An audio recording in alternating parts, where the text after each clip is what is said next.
Hello everyone, I'm Heather Shern, and welcome to Commissioner Spotlight. For today's show, we're on the campus of Palm Beach County's Animal Care and Control Division. The division is charged with protecting the health, safety, and welfare of animals and citizens throughout Palm Beach County. More on animal care and control later in the show. Today's guest is District 3 Commissioner Shelley Vana. Thank you for joining us, Commissioner. Thank you, and I have one of my little furry And friends we have here Max from there, Animal yes. Control with me, Max. Hi, Max. Max says hi, and he's hanging. Yes. So, would you give us just a brief overview of your political career? Just kind of... Well, it's always been, politics, I guess, has always been a very big interest for me. And I got into politics here in Florida because I wanted to have some sort of impact on public education. And so I ran for the legislature, and then I served for 6 years on various education committees. And then I decided I thought I'd like to try something closer to home. And I ran for the county commission, and I'm in my second term here, and I love every minute of it. Well, almost. Tell me about the difference. Do you feel like you're making more of a difference here at home versus in the legislature where it kind of trickles down? Well, I think they're both great experiences, and I think there's pros and cons for both. You get to see results more immediately here. I'm one of 7 instead of one of 120. And I get to see the citizens, my constituents, on a regular basis. You know, it's really very hands-on at local government. Of course, you know, there are big philosophical issues that you debate in Tallahassee, so it's both have positives. I like them both. Okay. And I think Max is getting a little excited here. Do you like local politics better, Max? He wishes somebody would adopt him. But he's so cute, I'm sure they will. I bet they will. I might adopt him before we leave today. No, he's not. Well, no, someone's going to have this dog on the way out, right? Right, Max? Go ahead. So tell me about your community involvement. Well, I'm a teacher. I still have my teaching certificate. I've taught in Palm Beach County. And then I served as the CTA president, the teachers president, for 6 years. Then I served in Tallahassee, and I am now in the county commission. And most of the things that I really, committees that I serve on are more people-oriented. I'm on the Children's Services Council board. I'm on the Community Alliance. So I do a lot of that kind of stuff. I really like it. I like doing stuff because I think we get, a lot of good results, both economically and socially, when we take care of our kids. So I'm happy to be part of that. Great. So talk to me about your passion for animals. Well, I just love animals. I've always loved animals. I have cats and dogs at home. Mm-hmm. But I think the way we treat our children and our elderly population and how we treat those who can't really speak, our animals, kind of tells us what kind of society we are. And I think in Palm Beach County we really try to do really good things with our little pets. And we certainly, I know our citizens certainly value our children. Mm-hmm. I've seen that just over the past 20 years in a big way. I'm so, happy to be part of a community that no matter what age you are, whether the people have children or not, they really get it, that it's important. And everybody seems to be on that page. I think that's great. I think it's great about our community. And I think the fact that, we're an aging population and we're trying to figure out how to make a life good so people can stay in their homes, I think that's a good thing too. I'm happy with the way things are going on those levels. Mm-hmm. And for our viewers, you may not know this, but animal care and control is not just about cats and dogs. They take in all kinds of animals. Pigs, horses, chickens, you name it. Yes. Unless it's something that's an endangered species, that's a wildlife type animal, Animal Care and Control intakes those animals and cares for them and does their best to adopt those animals out. So, yeah, there's some pigs right over there behind us. Well, behind you. I don't know if we can see them back there, but we see their little tails. Yeah, little pot-bellied pigs. Let's talk about your district. What are the boundaries of your district? Well, my district includes West Boynton, Lake Clark Shores, Atlantis, and large parts of like West Lake Worth. Okay. So I have a gamut of very wealthy people who really need very little, to very, very needy areas that we work with on many levels. But all the way around, I feel like, there's a connection. My constituents, for the most part, are very well educated in terms of what's happening in government. They're paying attention. And it's great to go out. I was just at a meeting the other day and I said, I have to know all the issues because I know you do. So I better be on top of things because I'm not going to be able to get away with saying I don't know. And I really, it's been very, very rewarding just to be part of that. We want to make sure our roads, we want to make sure our roads stay good because that's one of the issues that I think almost everybody has. We want to make sure we don't have high taxes, but we also want those services. And so, in an area where there are a lot of retirees, I always joke and say, we want the emergency medical people there about 5 minutes before we start having chest pains. And we do have that. We have great services that, if you're having a problem, someone can get to you very quickly. And you get very good care from the instant that contact is made. And the same goes for, the sheriff's office. I always tell our folks we have concierge deputies, they know your name, they know the communities, they really work hard to make things good. We have community policing, so officers know the children's names and there's a relationship there, and I'd like to see a lot more of that. So there are a lot of things that I'd like to see expanded. I would like to see more opportunities in our parks. We're working on trying to get a dog park at John Prince Park. So that would be awesome. Yeah, a lot of people, a lot of our seniors, that's a place they go to, meet people. They actually socialize in those areas. They bring their pets play, and then they meet people. And rather than being isolated, they have someone to talk to who has, common interest.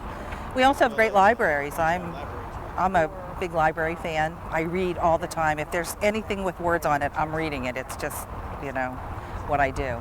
And when I go to the Lantana Library, it's packed. It's always packed. There's parents, there's children, the computers are full. Everyone is checking out books and CDs, and now I'm addicted to CDs on, audiobooks. I really love that. And so we have a lot of things to offer. It's a beautiful place to live, and I think we're on the right track of, maintaining Palm Beach County as a special place where, people care about each other. We have amenities, but there's something for everybody. It sounds like you're quite busy. How often do you get a chance to get out into the community? And you mentioned that you recently had some meetings. Well, the best thing about being in local government is that you can get out in the community every day if you want. There's always, if you're at the grocery store, someone's asking you something, and you get to go to neighborhood meetings. Cobra, a coalition of West Boynton, many of my communities belong to that, so we get to go to those meetings, and you hear from everyone, and that's really great. When I go around to other neighborhood meetings, anytime anybody asks, I love to go out and about, and it gives you a feel of what people really want. I'm a firm believer in get everybody at the table, and let's hear what your issues are, let's hear what your needs are, and then go with that. You figure out how to make things work. Right. That's great. What do you think, Max? Max is just chilling. You just want some treats and... Yeah, I think he likes just hanging out with people. So he needs to be in somebody's house. Yes. He needs to be in somebody, and there's a lot of animals here at Animal Care and Control that need to be in somebody's house. All they need to be. Actually, I adopted my cat, my Felix. Everybody on the commission knows Felix now because I adopted him. And he was acting sick. And as soon as I got him home, he knocked the cat food can out of my hand, jumped down, started chowing down on the food, and he has been attached to my hip ever since. He just was lonely, he's depressed. So he's just the best cat. And I know this is going to be a good dog for somebody too. And there's lots of other ones waiting. So. Anything special about your district that you want to share on more? Well, I really love serving on the Children's Service Council. It does a lot in my district. We have a number of areas that have specialized needs for their children, and we really have a Children's Service Council that just goes forward and takes the lead in birth to actually pre-birth, making sure healthy babies are the result of a pregnancy, and that those children then are in families that know how to raise children that are curious and happy and stable. And so there are a lot of support services, and I think that, you know, we are totally on the right track with that, and so I look forward to that. We have communities that we work with on how to empower the neighbors to become leaders in their own community, and there's Lake Worth, a number of areas in Lake Worth where that has really taken hold. People write grants for things that they want, lighting or parks or all kinds of things. We have programs for the kids in some of the areas that actually the neighborhoods are in control of. They've, you know, organized their community, and as a result, those communities are strong. The kids are growing up in a good situation. And even though the community may be very diverse and people you may not expect to understand each other as well, but they all come to these get-togethers, and they all socialize, and they all, you know, feel like they're part of the same neighborhood. And I think that if we can continue to do that, I would be really happy. Okay. How about challenges? What would you consider your biggest challenges? Well, there are always challenges because there's not enough money to do everything you'd want to do. I mean, we want to get every animal adopted, but, you know, it's just not enough money. And we want every road fixed, but, you know, that takes money. And we'd like to have more parks, but that takes money. So we have to balance, you know, the dream that we have with the reality. But I think our biggest infrastructures are people. And so my goal is to invest in those people and programs that empower people to take on issues that they want to take on and to solve problems they want to solve, and do it in the way that is meaningful to them.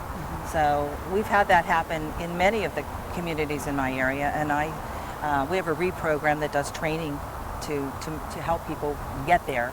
And I think that is the way we should go in the future. People a lot of times, if they don't know, they think they really can't impact anything. And the truth is, one person, you know, can change the world if they want to, or change a significant part of it, or how we look at things. And we've seen that in history. So the more people that are empowered, technically the better our world will be. Great. Thanks for joining us. We're going to now take a short break, but we'll have more on Commissioner Shelley Vana, District 3, and Animal Care and Control in just a few minutes. Thanks for watching. Hey.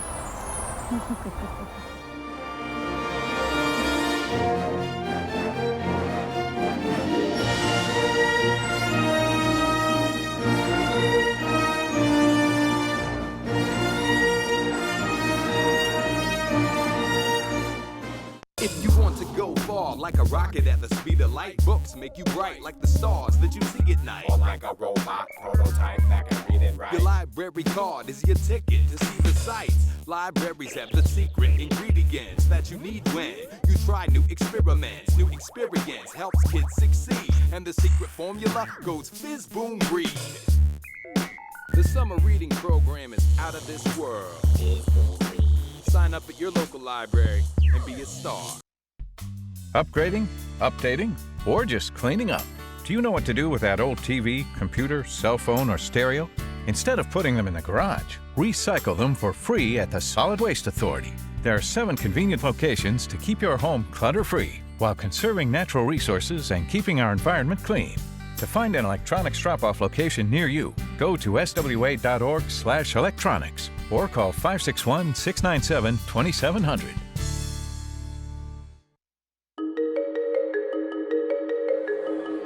You can help limit the damage from identity theft with some quick responses. Placing a fraud alert on your credit reports, filing a complaint with the FTC, and then filing a police report. Taking these steps will give you some important tools to deal with other problems that may come up, like charges you didn't authorize on your credit card, phone, or utility bills, like ATM withdrawals or debit card purchases you didn't approve, like getting a letter from the IRS saying someone has filed for a tax refund in your name. Keep records of your calls and copies of documents. If these problems do come up later, you'll have the necessary tools close at hand. For more tips and tools on dealing with identity theft, visit ftc.gov/ID theft. That's ftc.gov/ID theft.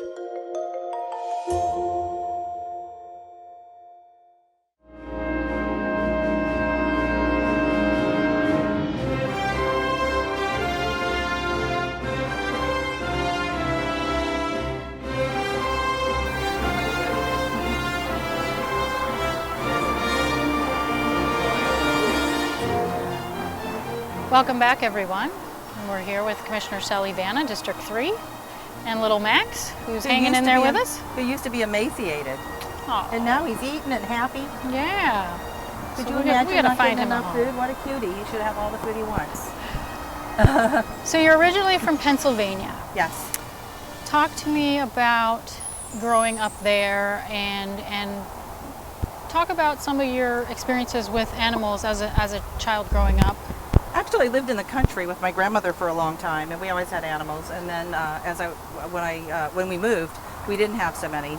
But once I had children, I said I want my kids to always have animals around them. I think it's first of all, it's there's research I think that says that kids that are around animals don't have so many allergies and things as they grow up, and they're healthier. But I think it's good to know how to take care of something that needs you, even as a child. And so I think that's but the older I get, the more it seems to me that you have a connection with everything. Maybe because we've been here on Earth a long time, you start feeling like, oh, I'm a part of this, not just. So I think the environmental impacts that we do in Palm Beach County, I really like that. I think that our history of having an ag reserve and the history of Palm Beach County of having environmental sensitive lands that are protected, and voters voted to charge themselves and to buy these lands. I mean, that says something about the people in Palm Beach County, that we want to keep things not only beautiful, but that we care about what's happening in the world. And then if you take it further, then we have to start thinking about climate change. And so locally here, I was one of the signers of the 4-County Compact to look at climate change and determine how we as a county and as a region would try to react to this.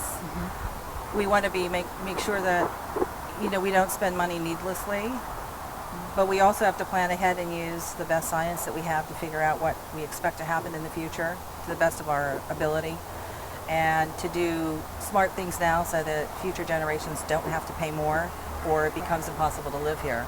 And there are things that we can do. Palm Beach County is in a great spot, comparatively speaking. And so, but that goes back to, our people who plan the water supply, and we work on that. And I'm on the RAC. I've been appointed to the RAC. I've been on for, I think, 4 or 5 years now. And I get to hear from people all over South Florida, and from all different aspects. There are farmers, there are business people, there are environmentalists, there's DEP, there's the Army Corps.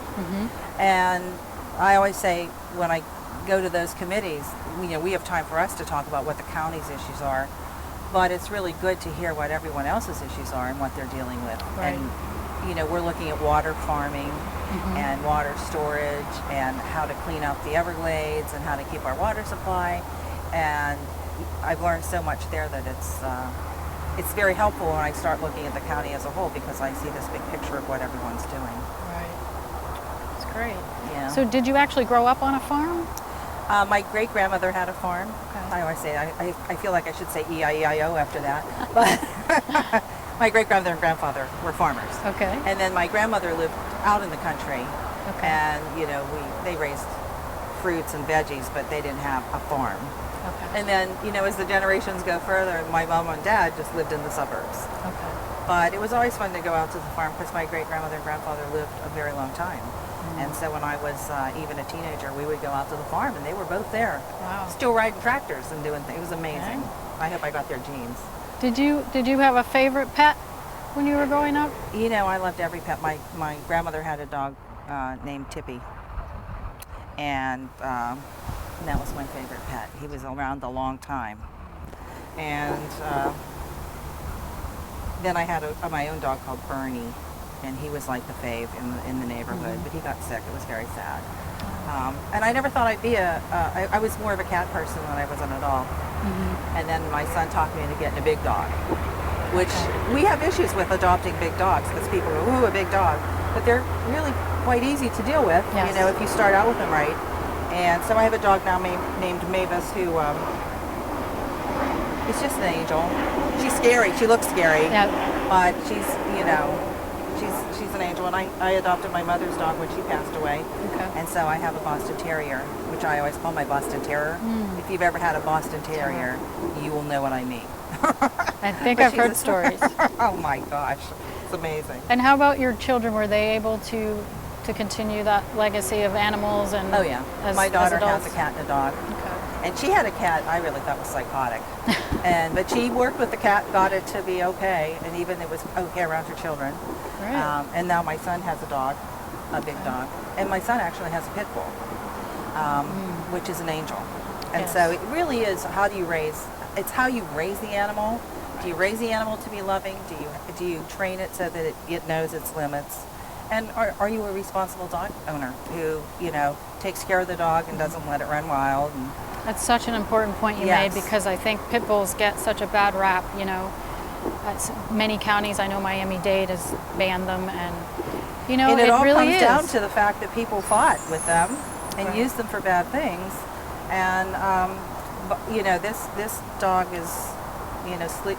If I babysit the granddaughter, the dog knows I'm a soft touch, and it's on the sofa with me all the time, thinking it's a lap dog. Oh, do you hear that Right. dog? Huh? I hear it too. I hear it. So what motivated you, and when did you actually move to Palm Beach County? I moved in the 80s, and things have changed a whole lot since then. We had a lot of snow, and came down here. I came down to visit my son-in-law and his wife and family, and I said, oh my God, it's beautiful. So that was it. I'm sure that's probably what everyone comes here for, and there's great opportunity. There's great, if you want to find a job in Florida, you can find a job in Florida. I actually finally talked my mother to move here in her last years, and she always said, oh, I love it here. And I said, I don't know why you didn't move earlier. Right. But people have a hard time, making that change. But I guess if everybody moved here, it wouldn't be so nice. So it's good to, keep what we have. Yes. There's a lot of people saying, don't tell everybody to come. Okay. But it is a beautiful place. My kids always thank me. They always say, thank you for moving to Florida. And I said, I know, it's great. You don't know how to sled ride, but you certainly can surf. Right. So, but we will have our, in order to keep this as it is, to keep it at least in the lifestyle that we like, then we have to be careful about how we grow. Right. We're not going to not grow because people keep moving here, because for the same reasons I did and everyone else did. Sure. But I think you have a commission now that really believes in keeping our quality of life and trying to keep those special places special. And I think if we keep on that track, we'll be okay. Okay. Now, so your teaching career, I'm guessing, started up in Pennsylvania? No, No, you here. started down here. Okay. Was it something you always wanted to do, or? I think I always did. I started out in education in college, and then I went back to, I was a psychology and biology. I love science. So I've always been part of that. When I came down here, they really needed science teachers. And so they hired me to teach without a teaching certificate, which now is common, then was not so common. And I started teaching at Jupiter High, and it was much, it was a different scenario in those days because you were allowed to teach. I had no book. I taught ecology with no textbook. So I could pick out my own materials and do the things I wanted to do. There was a outline of the topics, but you really could do what you wanted to do. And it was, you could be creative. And now I think there are a lot of teachers that are feeling very stifled. And I think kids aren't getting the best that they could get either because, we're teaching to this very rigid methodology.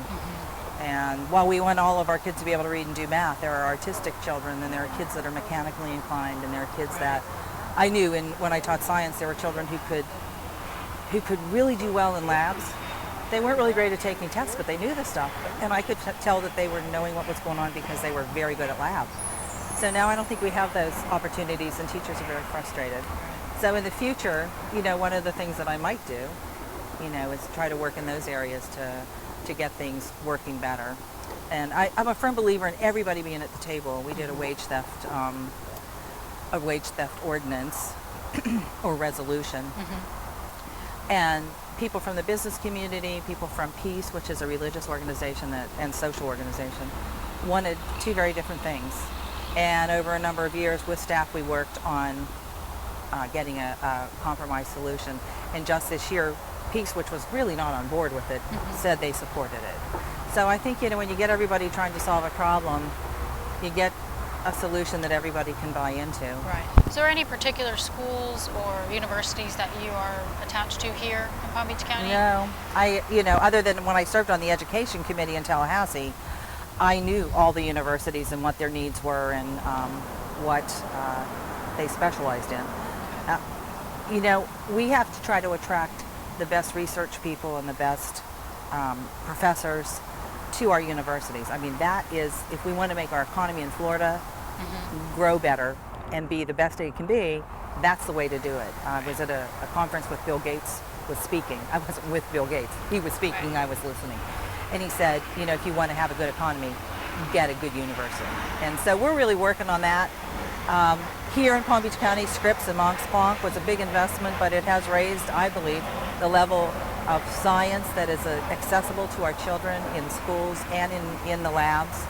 So I think we're in a good spot here in Palm Beach County. We were very lucky to get them, but we did spend a lot of money, and we have debt service for that. But I think it's like saving for your kids' college. Sometimes you sacrifice for something bigger later, and with any luck and a lot of hard work, I think we can make this to be a research hub where, and that raises our universities also, and will attract great scholars. So that would be great. Do you lean a lot on your legislative experience and apply a lot of that here as a local? Yes. When we see a big picture or there's an issue that's happening, often there's something that has happened in the legislature that either has affected it or not, or is related to it. So like my background on the healthcare, that was very helpful. And then I also served on the Growth Management Committee. And so when we do zoning or land use planning or any of that stuff, I have really used that. But I think vice versa would be the same. Someone who served in the commission, if they went to the legislature then, they would also have that, the hands-on, how does it really work? So it goes both ways. But having been in the legislature, it's great to be able to go up, and a lot of the people that are in the Senate now, I served with in the House. And so it's great. It's great to go and visit and have a little bit of access to be able to talk to them. Absolutely. Well, thanks again for joining us, Commissioner Vana. Thank you. Here at Animal Care and Control, and for sharing your passion for animals and also your political life and career. Look forward to seeing the show air, and thanks to our audience for viewing, and we'll see you next time on Commissioner Spotlight.